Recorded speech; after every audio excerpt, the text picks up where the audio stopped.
সেই গজলটি আপনাদের সম্মুখে পরিবেশন করছি। এই গজলটা আজকের একটা মূল গজল, তারপর আমি আর বেশি রাত করব না, যেহেতু কষ্ট হচ্ছে গাইতে। চেষ্টা করবো যতক্ষণ হয় শরীর টানে ততক্ষণ হবে, কিছু কালাম আপনাদেরকে শোনাবো। আচ্ছা বাচ্চারা একটু বসো, এরপর তোমাদের জন্য একটা উপহারের গজল আমি গাইবো, যেহেতু প্রথমে তোমাদের নিয়ে গজল গাওয়া হয়নি। একটু বসো, এই গজলের পর তোমাদের কাছে আমি উপহার নিয়ে যাবো ইনশাআল্লাহ। চলে আম্মাজান খাদিজাতুল কুবরা রাদিয়াল্লাহু তাআলা আনহা, তিনি কেমন নারী ছিল জানেন? তার আব্বাজানের অনেক সয় সম্পত্তি, অনেক জায়গা জমির মালিক, অনেক বড় লোক ছিলেন আম্মাজান খাদিজা। আল্লাহ রাসূলের কাছে আমার বিয়ের প্রস্তাব দিতে এলো, আমি আপনাকে বিয়ে করতে চাই, আপনাকে বিয়ের প্রস্তাব দিলাম। আমার নবী বলেছিল, ও খাদিজা তুমি কোথায় আর আমি কোথায়? হ্যাঁ, তোমার আব্বাজানের এত সয় সম্পত্তি, এত জায়গা জমির মালিক তোমরা, এত সোনাদানার মালিক, আর আমি মোহাম্মদ, আমার তো খাওয়া হয় না, পেটে পাথর বেঁধে রাখি, কিসের জন্য বিয়ে করতে চাও? আম্মাজান খাদিজা বলেছিল, হে আল্লাহর পয়গম্বর, রতনকে রতনই চেনে, আমি জানি আপনি কেমন মানুষ। আমি খাদিজা কথা দিলাম, আপনি দিনের দাওয়াত দিতে যাবেন, আপনার দিনের দাওয়াতের সঙ্গী হব, আমি আপনার ভাত রান্না করে খাওয়াবো, আপনার জামা কাপড় কেচে দেবো। হে আল্লাহর পয়গম্বর, আপনি আমাকে নিরাশ করবেন না, আপনি আমাকে বিয়ে করেন। দুজনের বিয়ে হলো। বিয়ে হওয়ার পর সাংসারিক জীবন কেমন তানাদের চলছে, আর তানাদের সাংসারিক জীবন থেকে আমাদের কি শিক্ষা নিতে হবে, ছন্দের মাধ্যমে কবি লিখছে, মনোযোগ দিয়ে শুনবেন। কেমন ভালোবাসায় নবী আম্মা খাদিজা, কেমন ভালোবাসায় নবী আম্মা খাদিজা, যে ভালোবাসায় খুশি হতেন আল্লাহ দয়াময়, যে ভালোবাসায় খুশি হতেন আল্লাহ দয়াময়। কেমন ভালোবাসায় নবী আম্মা খাদিজা, কেমন ভালোবাসায় নবী আম্মা খাদিজা, যে ভালোবাসায় খুশি হতেন আল্লাহ দয়াময়, যে ভালোবাসায় খুশি হতেন আল্লাহ দয়াময়। ধনী ঘরের মেয়ে হয়ে আম্মা খাদিজা নবীর কাছে এসে বলে করব জিনকা, ধনী ঘরের মেয়ে হয়ে আম্মা খাদিজা নবীর কাছে এসে বলে করব জিনকা। নবী বলে, ও খাদিজা কেন চাও আমায়, নবী বলে, ও খাদিজা কেন চাও আমায়, রতনকে রতনে চেনে অন্য কেহ নয়, ও গো রতনকে রতনে চেনে অন্য কেহ নয়। কেমন ভালোবাসায় নবী আম্মা খাদিজা, কেমন ভালোবাসায় নবী আম্মা খাদিজা, যে ভালোবাসায় খুশি হতেন আল্লাহ দয়াময়, যে ভালোবাসায় খুশি হতেন আল্লাহ দয়াময়। আল্লাহ রাসূল দিনের দাওয়াত দিতে যেতেন, কোনদিন রাত 12টা, কোনদিন 1টা, কোনদিন 2টো, রাত বেরাত আল্লাহ রাসূল বাড়িতে আসতেন। আম্মাজান খাদিজা ঘরের মধ্যে আছেন, আল্লাহ রাসূল অনেকটা রাতের বেলা বাড়িতে এলো। আল্লাহ রাসূল বাড়িতে এসে একটা দিনের জন্য দরওয়াজায় দুবার টোকা মারেনি। আল্লাহ রাসূল বাড়িতে এলো, একবার টোকা মারলো, সঙ্গে সঙ্গে দরজা খুলে গেল। আল্লাহ রাসূল বলছেন, ও খাদিজা তুমি কি ঘুমাও না? হ্যাঁ, আমি বাড়িতে এসে একবার টোকা মারার সাথে সাথে তুমি দরজা খুলে দাও, কেমন করে পারো খাদিজা? ও খাদিজা তুমি কি ঘুমাও না? আম্মাজান খাদিজা বলেছিল, হে আমার স্বামী, হে আল্লাহর পয়গম্বর, আপনি যখন বাইরে থাকেন আমি খাদিজা ঘুমোতে পারি না, বড় টেনশন হয়, চিন্তা হয়, না জানি কাফেরেরা আপনার উপর আক্রমণ করলো কিনা, কাফেরেরা আপনার কোনো ক্ষতি করলো কিনা, এই চিন্তায় আমি খাদিজা ঘুমোতে পারি না, সারা রাত বসে থাকি, আপনার অপেক্ষা করি। আমার মায়েরা পারবে? আমার মায়েরা বলে আমার স্বামীর পায়ের তলায় নাকি আমার জান্নাত। এখন উত্তর আপনারা শুনলেন। তা কোনো ছেলে যদি অফিসে কাজ করে রাত 12টা 1টার সময় বাড়িতে এসে দরজায় টোকা মারা দূরের কথা, ঘুষি মেরে কিল মেরে দরজা ভেঙে গেল, মাঝখান থেকে ফেটে গেল, আমার মায়েদের আর ঘুম ভাঙে না, সব জান্নাত থেকে ঘুরে বেড়াচ্ছে। উতি আর বলে আমার সোনা, আমার স্বামী আমার সোনার চাঁদ, আমার স্বামীর পায়ের তলায় আমার জান্নাত, এদিকে দরজা ভেঙে যাচ্ছে আর ঘুম ভাঙে না। হ্যাঁ, কি শিক্ষা নিতে হবে? কবি লিখছে, দিনের দাওয়াত দিতে নবী যায় গো দারে দারে, অপেক্ষাতে বসে থাকে বিবি নিজের ঘরে। দিনের দাওয়াত দিতে নবী যায় গো দারে দারে, অপেক্ষাতে বসে থাকে বিবি নিজের ঘরে। দরজা টোকা দেবার সাথে দরজা খুলে যায়, দরজা টোকা দেবার সাথে দরজা খুলে যায়।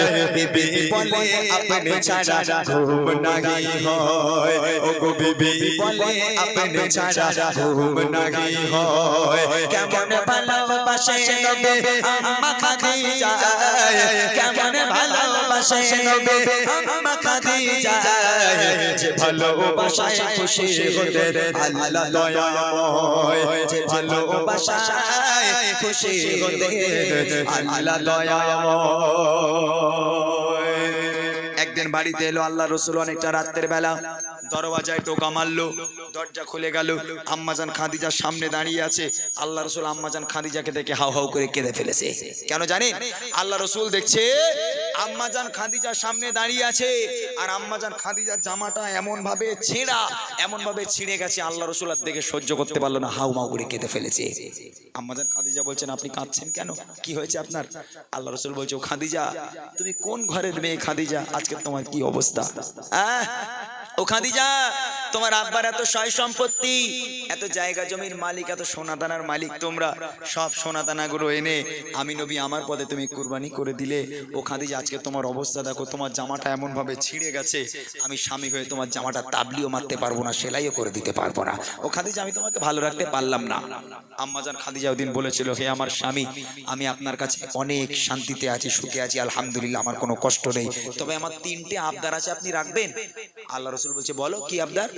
আম্মাজান খাদিজা বলছে, প্রথম নম্বর আবদার হলো, আমি খাদিজা যেদিন ইন্তেকাল হয়ে যাব সেদিন দোকান থেকে কাফন কিনে আমাকে পরালে হবে না, আপনার এই জুব্বা, আপনার এই পিরান মোবারক কাফন করে আমাকে পরাতে হবে।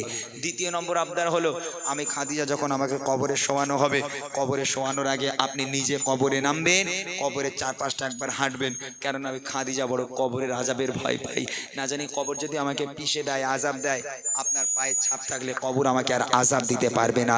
আর তৃতীয় নম্বর আবদার হলো, মুনকার নেকির ফারিস্তারা যতক্ষণ পর্যন্ত আমার সওয়াল জবাব না করবে, আমার কবরের ধারে আপনাকে বসে থাকতে হবে, আপনি বাড়ি যেতে পারবেন না। এই তিনটে আবদার কি রাখবেন? আল্লাহ রসুল বলল, খাদিজা, তোমার তিনটে আবদার আমি মেনে নিলাম। আমার মায়েদের আবদার কিরম হবে? আমার মায়েদের আবদার হবে, স্বামী বাড়িতে আসলে এরম আবদার হবে যে কাফন আমার জন্য ভালো কাফন এনো, ওইসব না। এই দেখো, কাল দীঘায় যাবে বললে যাবেন, এইটু সেই সেই কি পাখি জামা, কলচের মাথা, কি সব জামা টামা পেলাচো ফেলাচো হয়, বলে ওইসব একটু কিনে দেবে বলে দেবেন না।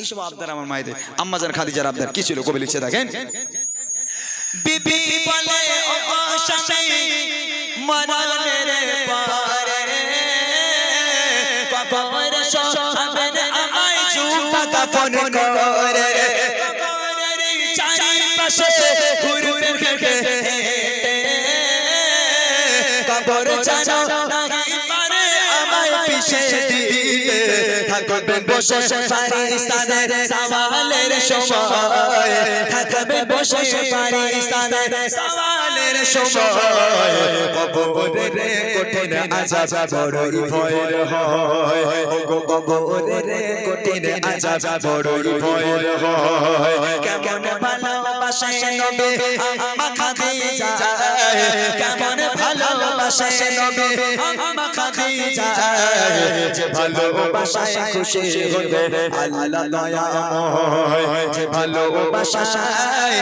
খুশি হতে আল্লাহ দয়াময়। ইন্তেকাল হয়ে গেল, আম্মাজান খাদিজা মারা গেল। প্রথম নম্বর আবদার ছিল, কাফন পরাতে হবে, পিরান দিয়ে কাফন তৈরি করতে হবে। আম্মাজান খাদিজাকে কাফন করা হলো, কাফন তৈরি করা হলো। দ্বিতীয় নম্বর আবদার, আল্লাহ রসুলকে কবরে নামতে হবে, কবরের চারপাশটা হাঁটতে হবে। আল্লাহ রসুল নিজে কবরে নামলো, কবরের চারপাশটা আল্লাহ রসুল হেঁটে দিল। হাঁটার পর আম্মাজান খাদিজাকে কবরে শোয়ানো হলো। শোয়ানোর পর এই মুখটাকে কোন দিকে রাখতে হয়? পশ্চিম দিকে, তাই না? তো আম্মাজান খাদিজাকে যখন কবরে শোয়ানো হলো, এই মুখটাকে নিয়ে যতবার পশ্চিম দিকে ঘোরানো হয়, আম্মাজান খাদিজার মুখটা অটোমেটিক আবার আসমানের দিকে হয়ে যায়। আবার একবার চেষ্টা করা হলো, আবার একবার আম্মাজান খাদিজার মুখটাকে নিয়ে পশ্চিম দিকে ঘোরানোর চেষ্টা করা হলো, আবার অটোমেটিক আসমানের দিকে হয়ে যায়। এরকম করে তিনবার যখন আম্মাজান খাদিজার মুখটাকে পশ্চিমে ঘোরানোর চেষ্টা করা হলো, পশ্চিম দিকে ঘোরে না, আল্লাহ পাক আল্লাহ তাআলা নবীর কাছে খবর পাঠালো, এই আমার বন্ধু চিন্তা করবেন না, চিন্তার কোনো কারণ নেই। আমি আল্লাহ চাই না খাদিজার মুখটা পশ্চিম দিকে কিবলার দিকে হয়ে থাক, কেননা খাদিজা দ্বীন ইসলামের জন্য, কোরআনের জন্য, আমি আল্লাহ আমার জন্য এত রক্ত ঝরিয়েছে, এত কষ্ট করেছে খাদিজা, আমি আল্লাহ খাদিজার উপর এত খুশি হয়ে গেলাম।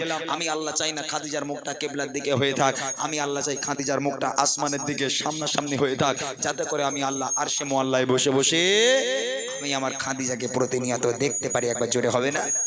জোরে বলবেন না সুবহানাল্লাহ? কি ভালোবাসে আমার আল্লাহ আম্মাজান খাদিজাকে। প্রশ্ন করেছিলাম না আল্লাহ পাক কাকে সালাম পাঠিয়েছিল? এই সেই নারী খাদিজা, যাকে আল্লাহ আরশে মুআল্লায় বসে বসে আল্লাহ নিজেই সালাম পাঠিয়েছিল। শেষ কথা কবি লেখে, যত সবাই খাদিজাকে কিবলাতে মুখ করে রে, তত পারে আসমানের ওই দিকে যায় যে ঘুরে। যত সবাই খাদিজাকে কিবলাতে মুখ করে রে, তত পারে আসমানের ওই দিকে যায় যে ঘুরে। আল্লাহ বলে ও গো নবী চিন্তার কিছু নাই, আল্লাহ বলে ও গো নবী চিন্তার কিছু নাই। খাদিজাকে দেখবো বলে আমি সর্বদাই, ও গো খাদিজাকে দেখবো বলে আমি সর্বদাই। কেমন ভালোবাসে নবী আম্মা খাদিজা, কেমন ভালোবাসে নবী আম্মা খাদিজা, যে ভালোবাসায় খুশি হলেন আল্লাহ দয়াময়, যে ভালোবাসায় খুশি হলেন আল্লাহ দয়াময়, যে ভালোবাসায় খুশি হলেন আল্লাহ দয়াময়, যে ভালোবাসায় খুশি হলেন আল্লাহ